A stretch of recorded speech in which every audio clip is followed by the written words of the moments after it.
Assalamualaikum warahmatullahi wabarakatuh. Waalaikumsalam. Innal hamdalillah alladzi khalaqal mauta wal hayata liyabluwakum ayyukum ahsanu amala.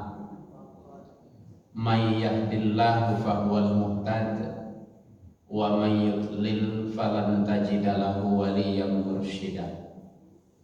Asyhadu an la ilaha illallah wahdahu la syarikalah wa asyhadu anna Muhammadan abduhu wa rasuluh sallallahu alaihi wasallam ala nabiyya ba'da. Allahumma fasalli wa sallim ala hadzal nabiyil karim wa ala alihi wa ashabihi wa man tabi'ahum bi ihsanin ila yaumiddin. Faqala Allah ta'ala fi kitabihil karim, a'udzu billahi minasy syaithanir rajim. Bismillahirrahmanirrahim. Wasari'u ila maghfiratin min rabbikum wa jannatin arduhas samawati wal ard uiddat lil muttaqin. Shadaqallahul azim. Yang sama kita hormati Bapak Pengurus Masjid Al-Munawwarah beserta jajarannya, yang sama kita hormati para pemuka masyarakat, alim ulama cerdik pandai, yang saya hormati dan saya muliakan bapak-bapak dan ibu-ibu, kaum muslimin wal muslimat seiman dalam Islam, ahlus shaum yang dirahmati oleh Allah Subhanahu wa ta'ala. Kembali kita bersyukur kepadanya. Alhamdulillahirabbil alamin.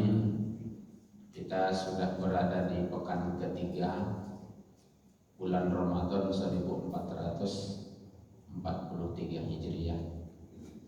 Besar harapan kita kepada Allah, semoga seluruh rangkaian amal soleh yang sudah, yang sedang, dan insya Allah yang akan kita lakukan bernilai ibadah di sisi Allah Subhanahu wa ta'ala. Tidak kalah pentingnya kita juga berharap mudah-mudahan segala kesalahan dan dosa yang kita lakukan dalam hidup ini dimaafkan dan diampuni oleh Allah Subhanahu wa ta'ala. Amin ya rabbal alamin.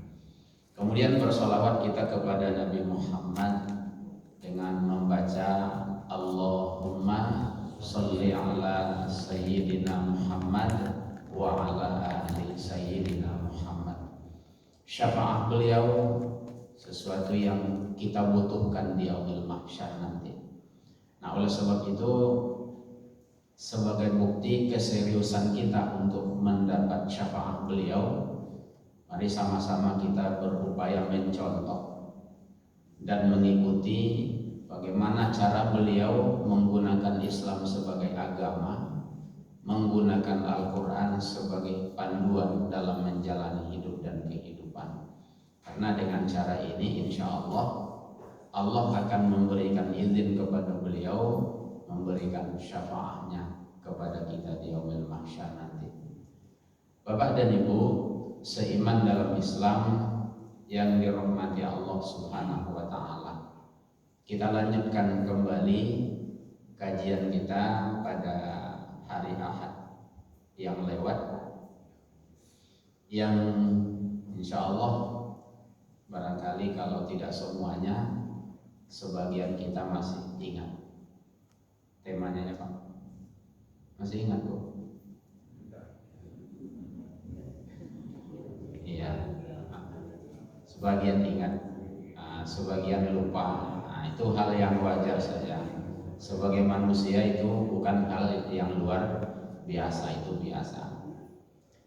Nah, biar segar kembali dalam ingatan kita, sebelum kita sambung kita tengok sedikit ke pangkat. Awalnya kemarin kita sama-sama buat pengakuan bahwa siapapun kita punya salah. Nah, ketika kita mengakui seperti ini, berarti sepahamlah kita dengan Nabi Muhammad. Karena Rasul bilang kullu ibni adama khata'. Semua anak Adam itu bersalah. Jadi orang yang mengaku salah itu tidak salah. Justru itulah yang benar, karena sepaham dengan Nabi Muhammad. Nah, cuman di balik pengakuan kita punya salah, kita harus akui juga karena salah itu kita berdosa. Nah, karena kita sudah berdosa, nah, maka sebenarnya sudah pantas kita masuk ke dalam neraka. Nah, cuman masalah yang besar di belakang itu kita nggak sanggup masuk ke dalam neraka itu. Nah, oleh sebab itu, karena memang Allah itu sayang sama kita, jauh-jauh hari sebelum akhirat itu sampai, atau jauh-jauh hari sebelum kita meninggalkan dunia yang fana ini, ditunjukkan Allah cara, gimana caranya supaya kesalahan kita Dia maafkan, dosa kita diampuninya, sehingga harapannya nanti di saat kematian datang, dosa kita sudah diampuni oleh Allah. Nah, cara yang Ia tunjukkan adalah menjadi seorang muttaqin, atau menjadi orang-orang yang bertakwa kepada Allah Subhanahu wa Ta'ala. Nah, ini kemarin dasarnya di surah Ali Imran ayat 133. Kata Allah apa? Wasari'u ila maghfiratin min rabbikum, dan bersegeralah mencari ampunan dari Rabb kalian. Nah, jadi kita nggak boleh mengulur-ulur waktu untuk cari ampunan, harus segera. Nah, kalau bisa sekarang, kenapa harus nunggu nanti? Karena belum tentu juga hidup kita sampai nanti. Jangan-jangan beberapa detik lagi malaikat maut datang. Makanya disuruh Allah segera, supaya nanti wajan nanti arduhas samawati wal ard. Nah, supaya ketika nanti kita wafat, dosa sudah diampuni, tempat kita insya Allah di surga yang luasnya seluas langit dan bumi. Nah, ujungnya untuk siapa nih yang dua nih? Untuk siapa surga itu? Untuk siapa ampunan itu? Uiddat lil muttaqin. Nah, itu dijanjikan Allah, disediakan Allah untuk orang yang bertakwa. Nah, kalau demikian, kalau kita memang tidak rasa-rasanya sanggup masuk neraka itu, maka yang harus kita kerjakan mencari ampunan. Nah, caranya jadi berusahalah supaya kesalahan kita dimaafkan dan dosa kita diampuni oleh Allah Subhanahu wa Ta'ala. Nah, Bapak dan Ibu, gimana caranya bertakwa? Maka salah satunya adalah melakukan ibadah puasa di bulan Ramadan, yang rujukannya kemarin surah Al-Baqarah ayat 183. Hai orang yang beriman, diwajibkan kepada kalian berpuasa di bulan Ramadan sebagaimana sudah diwajibkan kepada orang-orang yang sebelum kalian. Sasarannya apa? La'allakum tattaqun, supaya kamu menjadi orang yang bertakwa. Nah, makanya kalaulah nanti puasa yang kita lakukan di bulan Ramadan ini mampu mengantarkan kita menjadi muttaqin, insya Allah ampunan dapat.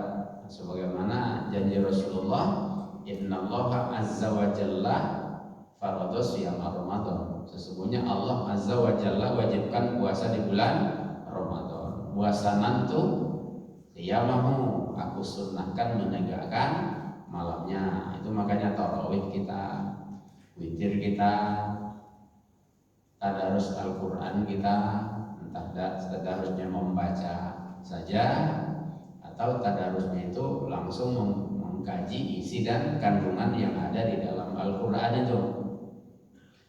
Nah, kata Rasulullah, faman somahu wa qomahu, siapa yang melakukan puasa pada bulan itu di siang harinya, wa somah dan wa qomahu, dan ia tegakkan malamnya, ya kharaja minan dzunubi, dia keluar dari dosa-dosanya. Dihapuskan Allah dosanya. Seperti apa? Kayaumi waladathu seperti seorang bayi, seorang anak yang baru keluar dari rahim ibunya. Nah, kalau sudah seperti ini kemarin, ya bagusnya begitu Ramadan berlalu, biarlah ahlan wa sahlan lah, malaikat maut ya Pak, selamat datang ya, tidak takut kita. Kenapa? Ya dosa kan sudah diampuni oleh Allah. Nah, itulah makanya ayat yang sering kita baca, yang sering kita dengar, bertakwa itu diperintah Allah dengan sebenar-benarnya takwa. Di Ali Imran 102. Ya ayyuhalladzina amanu taqullaha haqqa tuqatih. Hai orang yang beriman, bertakwa kalian kepada Allah dengan sebenar-benarnya takwa. Jangan asal, jangan tanggung-tanggung, betul-betul. Wala tamutunna illa wa antum muslimun. Jangan kalian mati sebelum kalian muslim. Nah, muslim di situ secara umum dipahami dengan sebelum kamu beragama Islam. Tidak cukup beragama Islam aja.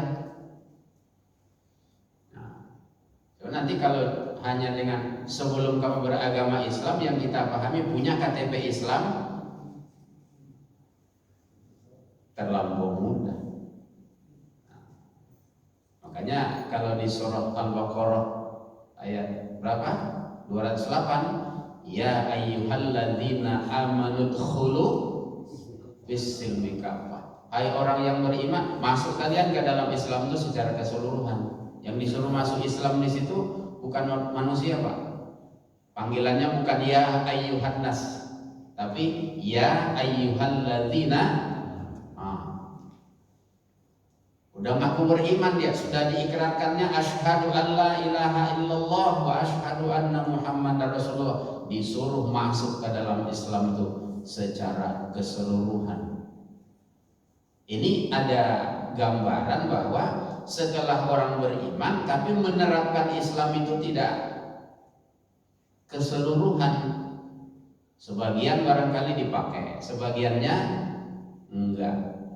Maka kalau istilah orang sekarang, orang beriman dalam berislam itu harus secara universal, kemudian totalitas.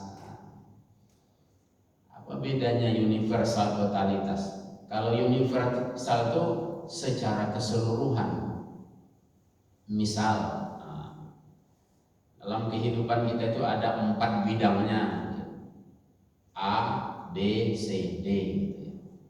Nah, yang diminta Allah berislam secara keseluruhan itu di bagian A pakai Islam kita, bagian B-nya pakai Islam, bagian C-nya pakai Islam, bagian D-nya juga pakai Islam. Jadi tidak bisa di bagian A nanti pakai Islam, B dan C-nya enggak, yang di D-nya pakai Islam. Allah tidak mau seperti itu. Maka dimintanya secara keseluruhan. Nah, kemudian totalitas itu maksudnya bahasa kita tidak tanggung-tanggung. Jadi bagian A terapkan Islam, dalam menerapkan Islam di bagian A ini memang maksimal, kalau bahasa orang sekarang juga minimal maksimal gitu. Kalau bahasa kitanya setidak-tidaknya usaha kita sudah maksimal. Contoh Bapak dan Ibu, contoh sederhana saja. Kita mau sholat ke masjid, tiba-tiba hujan datang kayak tadi kan.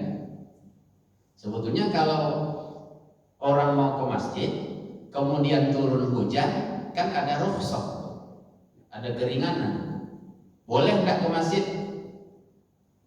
Jangankan ibu-ibu, laki-laki aja kalau sudah turun hujan itu sudah ada rukhsahnya. Tetapi karena kita mau menerapkan Islam dalam sholat berjamaah itu secara maksimal gitu ya, kita cari jalan. Turun hujan, cari payung. Payung ternyata nggak ada, cari mantel. Nggak ada mantel, cari triplek kalau ada yang bisa dijadikan. tudung kita. Itu namanya maksimal. Jadi yang dituntut Allah sama kita itu gitu. Setidak-tidaknya usaha kita di dalam berislam itu semaksimal kemampuan yang diberikan oleh Allah kepada kita. Nah, itulah yang dituntut Allah kepada kita sebelum kita menghadapi kematian itu. Nah, Bapak dan Ibu, karena cara untuk masuk surga itu tadi harus dapat ampunan, cara dapat ampunan itu harus bertakwa. Salah satu cara bertakwa itu melakukan puasa di bulan Ramadan. Nah, maka sebenarnya di bulan Ramadan ini kita sedang berlatih untuk menjadi seorang muttaqin. Nah, kemarin sudah kita tengok sifat-sifat muttaqin yang kita latih diri kita menerapkannya apa? Kemarin kita rujuk ke pangkal surah Al-Baqarah, mulai dari ayat yang pertama. Cuman di ayat pertama kita tidak berani mentafsirkannya, menerjemahkannya juga tak berani kita. Karena apa? Itu termasuk kepada bagian ayat yang mutasyabihat. Maka apa artinya, apa maknanya, kita serahkan saja kepada Allah Subhanahu wa ta'ala. Alif lam mim, Allah yang mengetahui maksudnya. Di ayat kedua kata Allah, dzalikal kitabu la raiba fihi hudal lil muttaqin. Allah sebutkan Al-Qur'an yang diturunkan Allah kepada Muhammad itu tidak ada keraguan di dalamnya. Betul-betul diturunkan Allah, tidak seperti yang dituduhkan orang kafir Quraisy dulu. Sebetulnya yang dibilang Muhammad itu bukan wahyu, itu hanya bisikan syaitan kepada dia. Kata Allah itu tidak benar. Karena tidak ada keraguan di dalamnya bahwa Al-Quran itu turunnya dari Allah, bukan dari syaitan, bukan juga karangan Muhammad Sallallahu Alaihi Wasallam. Nah, apa fungsinya? Hudan lil muttaqin, sebagai petunjuk bagi orang yang bertakwa. Nah, makanya kalau kita ingin bertakwa, kita harus jadikan Quran itu sebagai pedoman dalam kehidupan kita. Nah, kemudian kemarin kita bahas juga gimana caranya atau apa kewajiban kita terhadap Quran itu. Kemarin kita bahas paling tidak 3. Pertama, Quran harus kita baca. Membaca maksudnya di situ targetnya setelah dibaca bisa dijadikan pedoman hidup. Berarti tidak hanya membaca dari Al-Fatihah sampai surah An-Nas, tapi perintah utslu di situ kita baca matan ayatnya, kita pahami isinya sehingga tahu kita, oh seperti ini, ayat ini rupanya perintah, ayat ini rupanya larangan. Nah, setelah kita tahu ini perintah, udah kita kerjakan. Setelah tahu kita ini larangan, ya kita tinggalkan. Nah, jadi itu yang pertama. Kemudian yang keduanya, kita disuruh Allah untuk ittabi'u ahsana, mengikuti Quran itu secara baik. Jadi bukan tadi istilahnya ala kadarnya, tetapi Allah perintahkan ittabi'u ahsana ma unzila ilaikum min rabbikum. Ikuti oleh kalian sebaik-baiknya apa yang sudah diturunkan kepada kalian. Jadi sudah paham kita isinya, sudah ikuti. Kemudian yang ketiga kemarin perintah Allah, fastamsik billadzi uhiya ilaik. Berpegang teguhlah engkau kepada apa yang telah diturunkan kepadamu. Jadi perintahnya berpegang teguh.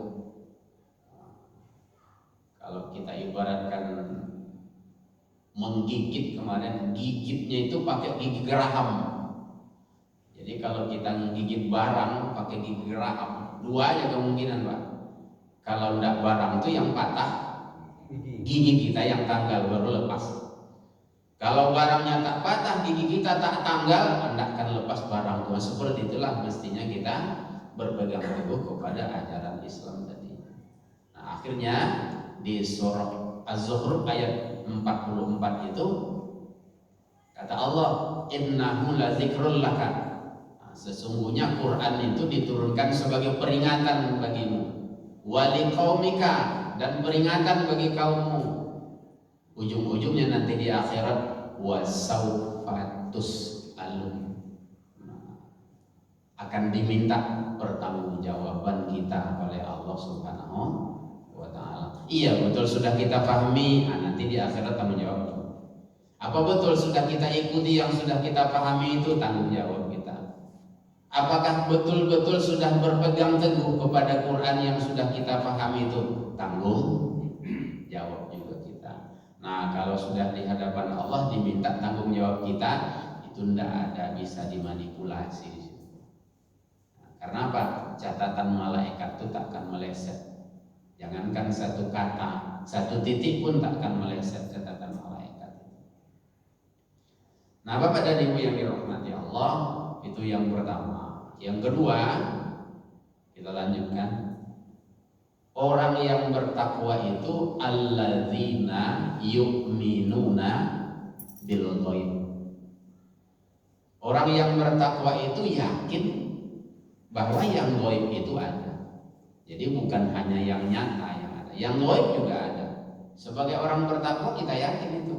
Mana contoh yang gaib? Allah itu gaib. Malaikat itu gaib. Itu kan malah masuk di rukun iman kan Pak? Beriman kepada Allah, beriman kepada malaikat, urutan 1-2.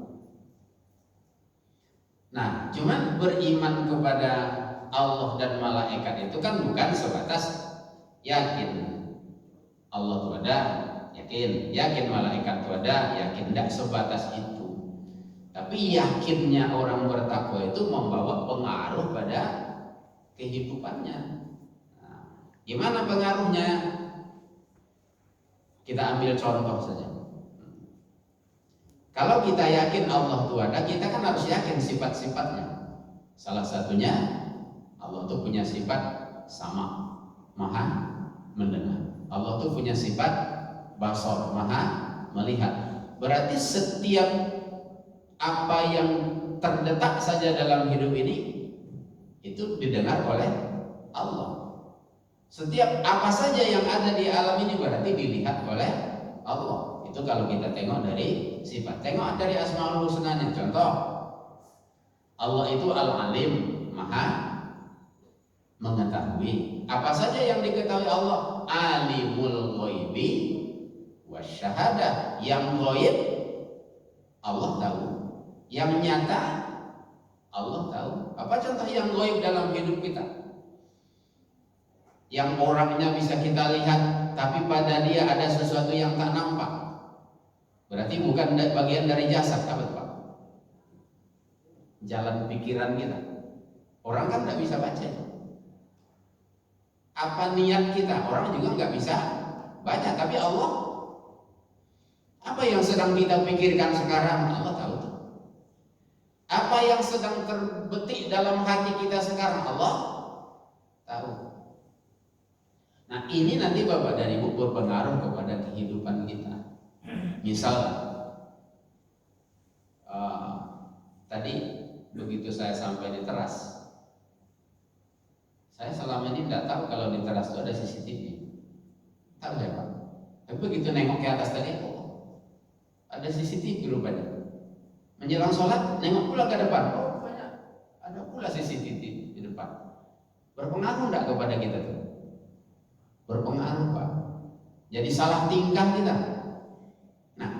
Kalau seandainya kita masuk ke ruangan ini, ke dalam masjid ini, yang sebelumnya kita sudah lihat ada CCTV kiri kanan, CCTV di depan kita.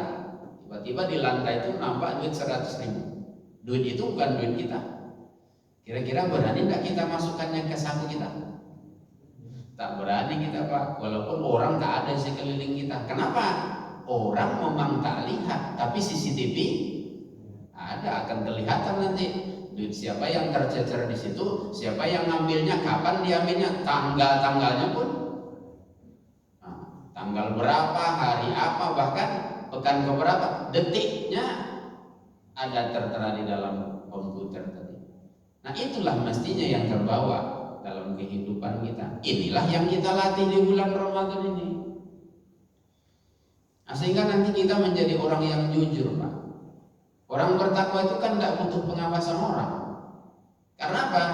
Ada pengawas yang tak pernah lalai. Siapa tuh? Yang pertama Allah. Yang keduanya malaikat. Makanya kan kata Allah, lahum mu'aqibatun min baini yadayhi wa min khalfihi. Bagi mereka, bagi manusia itu ada malaikat di depan dan di belakang mereka. Apa kerjanya? Yahfadzunahum min amrillah. Mengawasi mereka, menjaga mereka atas perintah Allah. Jadi memang Allah sengaja tugaskan malaikat itu untuk mengawasi kita. Nah, jadi pelatihan ini di bulan Ramadan. Mana contohnya, Bapak dan Ibu? Sebetulnya kan kalau kita mau main-main aja ya, terasa lapar siang hari, terasa haus, kita kan bisa saja makan, bisa saja kita minum. Kita cari waktu, kondisi yang orang lain tidak tahu.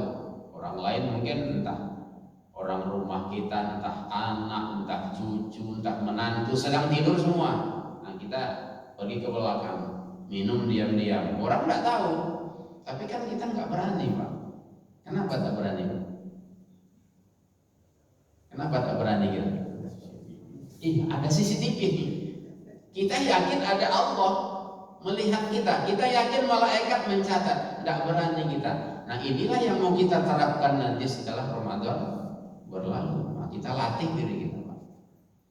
Nah, maka nanti termasuk bapak-bapak tidak berani bohongi istri. Karena apa? Ya, istrinya sih nggak tahu, tapi Allah tahu.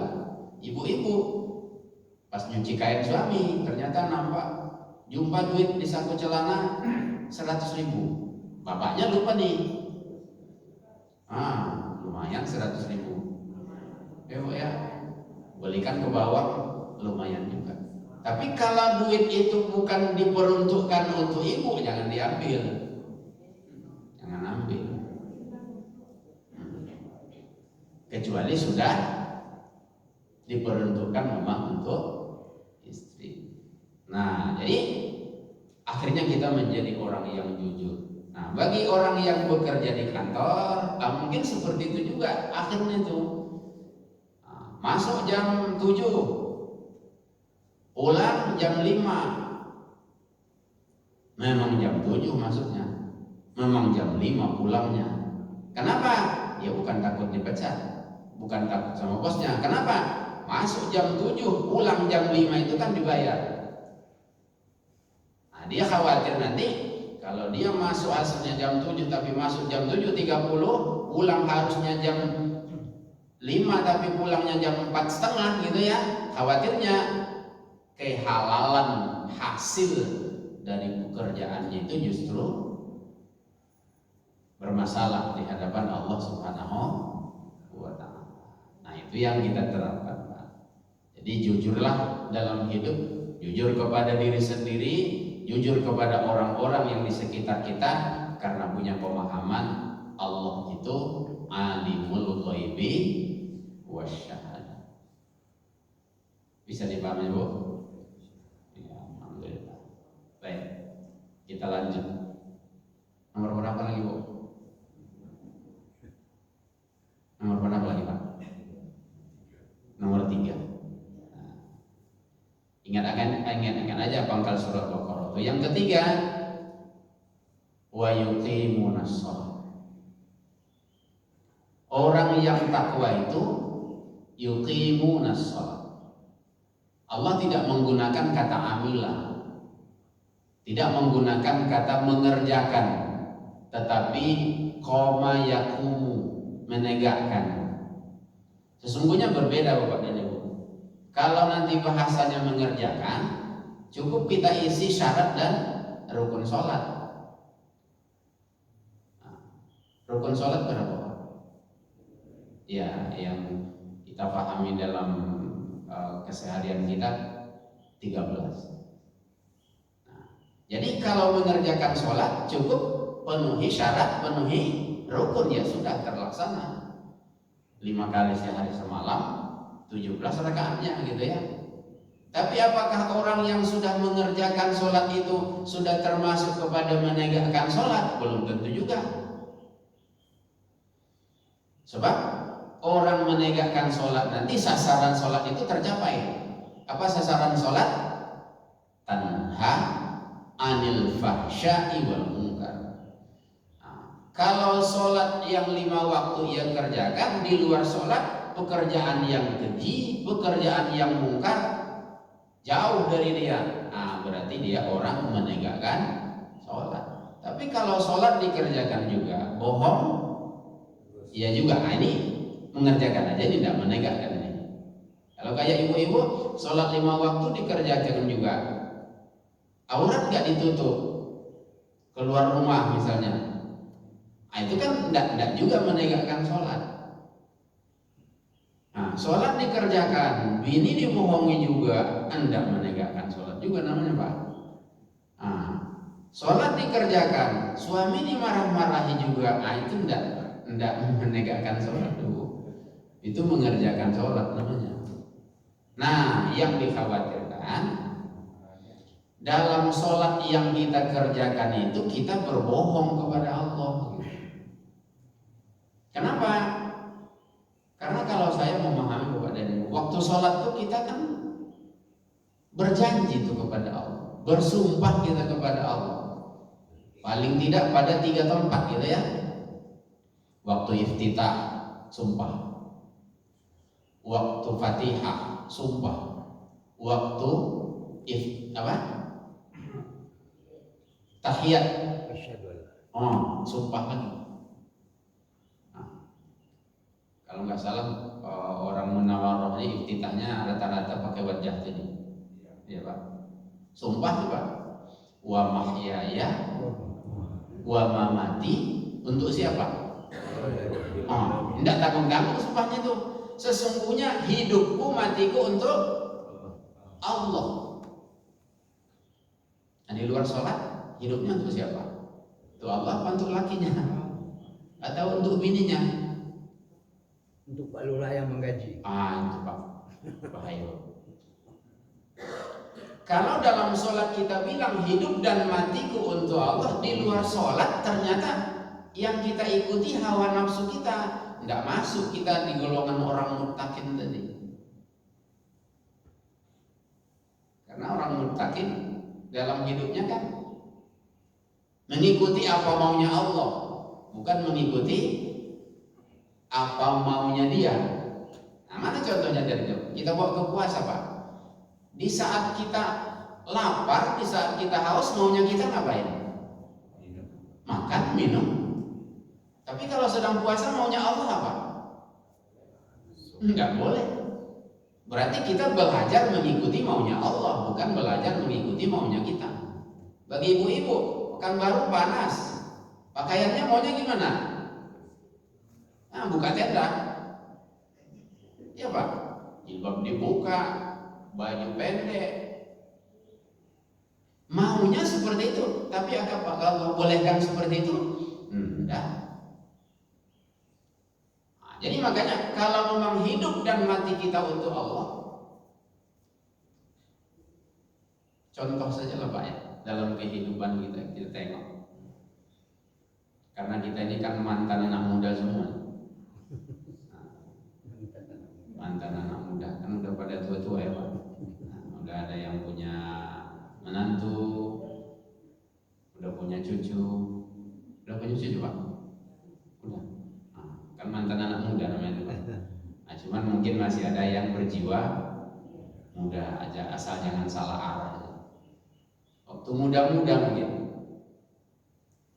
seorang laki-laki suka sama perempuan, perempuan suka sama laki-laki, kadang belum halal itu udah keluar kalimat hidup matiku hanya untukmu.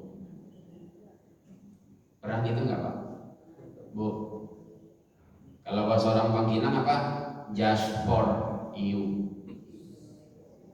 Seorang Pangkinang. Apa bahasa kitanya? Hanya untukmu. Itu bahasa syirik betul itu. Kalau ditujukan kepada orang, Apa sebab syirik? Dalam sholat bisa bilangnya la ilaha illallah. Ternyata di luar sholat just for you, kepada orang. Nah, itu syirik betul. Sehingga karena dia sudah bilang hidup dan matiku untuk Allah, sehingga yang dilarang orang tuanya pun dikerjakan juga Pak, demi apanya. Masih lumayan tuh. Yang dilarang Allah bilang enggak. Berzina dilarang, zina dia. Karena apa? Karena cintanya kepada pacarnya tuh.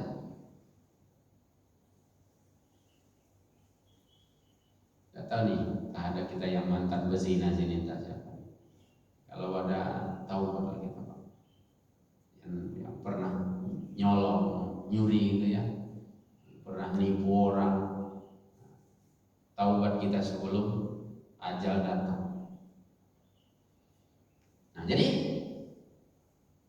mestinya kalau memang hidup dan mati kita bilang untuk Allah, paling tidak kita ikrarkan 5 kali. Kalau sholat yang 5 waktu aja ya, subuh, zuhur, asar, maghrib, isya.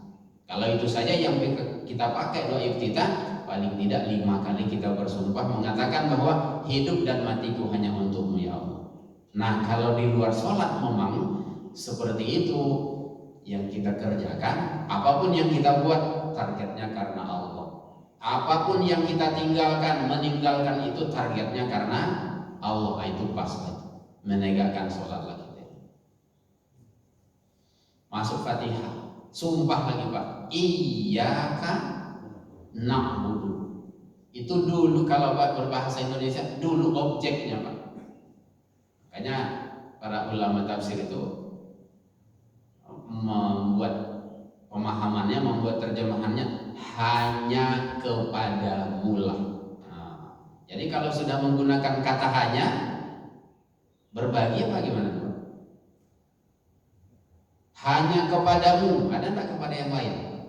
Enggak ada. Jadi kita bersumpah kepada Allah, hanya kepadamu kami mengabdi ya Allah, hanya kepadamu kami menyembah. Paling tidak kita baca 17 kali. Nah, itu yang kita hitung tuh hanya sholat fardu aja Pak. Enggak masuk tarawihnya itu, enggak masuk witirnya, enggak masuk isyraqnya, enggak masuk duhanya, enggak masuk rawatibnya. Kalau di bulan Ramadan ini banyak Pak, 40. Nah, kalau dalam sholat kita bilang iyyaka na'budu, hanya kepadamu kami mengabdi, ternyata di luar sholat ada pengabdian yang kita lakukan kepada selain Allah. Lahari kita dari Quran Pak. Sebab Allah halalkan pengabdian itu kepada siapa? Di surah Al-Baqarah ayat 21. Ya ayyuhan nasu ubudu. Hai manusia, mengabdilah kalian kepada siapa? Alladzi khalaqakum.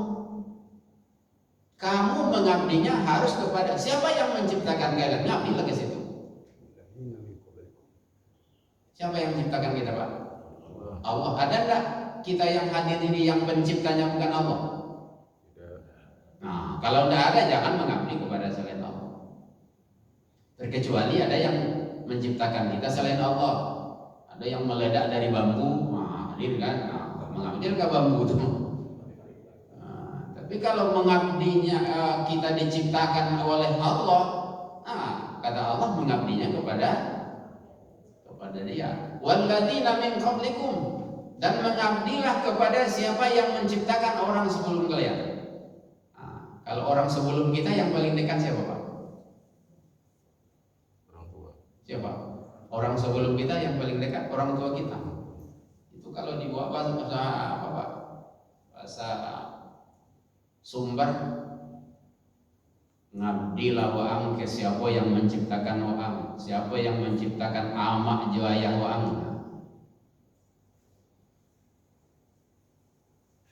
Itu ayat 21, ayat 22-nya. Alladzi ja'ala lakumul ardha. Mengabdilah kepada siapa yang menciptakan bumi sebagai hamparan, yang menjadikan langit sebagai atap. Masuk yang menurunkan hujan dari langit, yang menciptakan buah-buahan. Jadi bahasanya di situ Pak, Allah tidak menggunakan ya ayuhan nasu budullah, hai manusia mengabdilah kalian kepada Allah. Tidak gitu bahasa Allah. Allah nyuruh kita mikir gitu ya. Ngabdilah kepada siapa? Siapa yang menciptakan kalian? Ngabdi sama dia.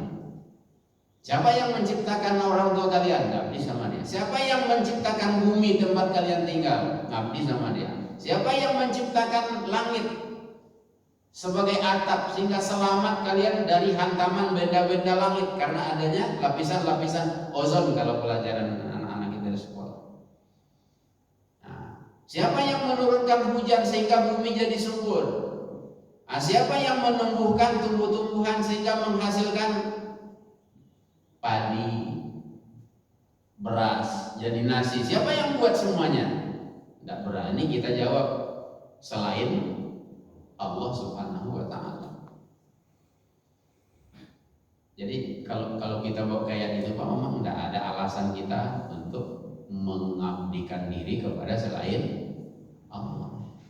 Apalagi ujungnya fala taj'alu lillahi andadan. Jangan kalian jadikan tandingan-tandingan bagi Allah. Tandingan itu maksudnya yang harus disembah itu Allah, tapi kita sembah yang lain. Nah itu berarti kita cari tandingan bagi Allah. Itulah yang kita ulang-ulang dalam setiap sholat tadi. Iyyaka na'budu. Coba tengok di luar sholat. Betul enggak? Dalam kehidupan kita di luar sholat itu, kalau kita tarot kita sholat 5 waktu 1 jam sehari, berarti di luar sholat kita hidup 23 jam ya Pak? Nah, waktu kita hidup 23 jam itu betul tidak untuk pengabdian kepada Allah? Kalau betul, berarti kita menegakkan sholat. Tapi kalau tidak, berarti kita sebatas mengerjakan aja. Nah, udah berapa Pak? 5 tambah 17? Udah 22 sumpahnya ya Pak. Nah, terakhir kita baca tahiyat. Kita sholat 5 waktu. Ada tahiyat awal, ada tahiyat akhir. Berapa kali tahiyatnya Pak? 10. Iya 10 Pak? Iya. Ada yang kurang? Bisa kurang, bisa 10, bisa lebih. Kalau yang kurang mana? Waktu subuh sekali tahiyatnya, waktu zuhur 2, asar 2, maghrib, isya, itu kurang 10 tuh, berarti pas. Yang 10 mana? As-sholatu khairum minan naum. Rupanya di situ waktu bangun pagi, buru-buru lah sampai ke masjid. Rupanya Pak Imam sudah masuk rakaat kedua. Di ujung rakaat kedua Pak Imam tahiyat, kita harus tahiyat. Selesai tahiyat Pak Imam salam, kita jangan salam, harus berdiri. Jadi akhirnya waktu subuh tuh tahiyatnya berapa kali? 2 kali. Jadi kalau mau sering baca tahiyat gimana caranya Pak? Sering-seringlah terlambat sholat jamaah gitu ya. Tapi saya yakin tadi Bapak yang jam 10 itu bukan karena sering terlambat. Sama orang tua itu tadi begitu saya parkir, udah datang beliau. Jadi kenapa dibilang 10? Itu karena hipnotis ini aja. Hafal matematik 5 kali 2 langsung 10. Jadi kadang-kadang cara Ustadz tuh untuk mancing kan gitu dia, dimainkan. Ternyata memang berhasil ya Pak. Jadi Bapak dan Ibu yang pas itu 9 sumpah kita. Asyhadu, apa artinya Pak? Saya bersaksi. Kalau bahasa kampung saya bersumpah. Kepada siapa kita bersumpah? Kepada Allah. Apa sumpah kita? Sesungguhnya. Bukan main-main Pak.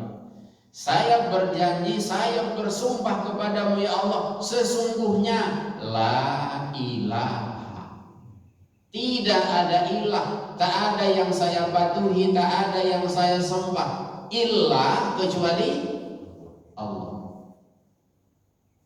Nah, coba tengok di luar sholat, ada enggak yang kita jadikan ilah selain Allah?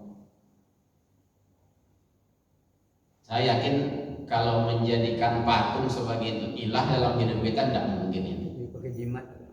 Cuman Pak, kalau kita tengok bahasa di dalam Quran itu, yang dijadikan orang selain ilah, jadikan orang ilah selain Allah, salah satunya adalah hawanya. Apa kata Allah? Afaro'aita manittakhadha ilahahu hawahu gitu. Jadi yang dijadikan ilah itu hawahu, keinginannya. Adakah engkau melihat orang-orang yang menjadikan hawa nafsunya sebagai ilah? Harusnya ilahnya tadi siapa? Allah. Tapi ada orang yang berilah kepada hawa nafsunya. Gimana caranya itu? Allah menyuruh dia melakukan A, tapi yang ia inginkan yang B. Nah, yang ia lakukan itu yang ia inginkan, bukan yang disuruh oleh Allah Subhanahu wa ta'ala. Itu berarti dia berilah bukan kepada Allah, ilahnya hawa nafsunya. Nah, maka kalau kita buat contoh tadi, Ramadan enaknya pas lapar makan, itu kan maunya hawa kita. Tapi maunya Allah, kalau di bulan Ramadan siang hari jangan makan, jangan minum, berpuasa kalian. Kalau itu diikuti ilah kita Allah.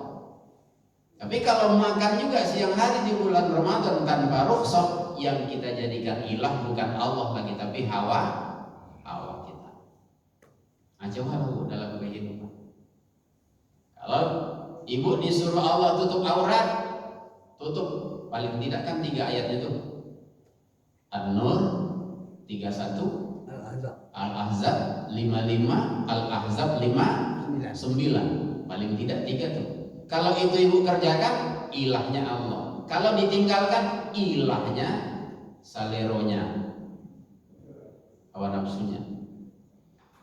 Nah, jadi kalau sudah kita praktekkan dalam kehidupan kita di luar sholat, asyhadu alla ilaha illallah tadi, berarti kita menegakkan sholat.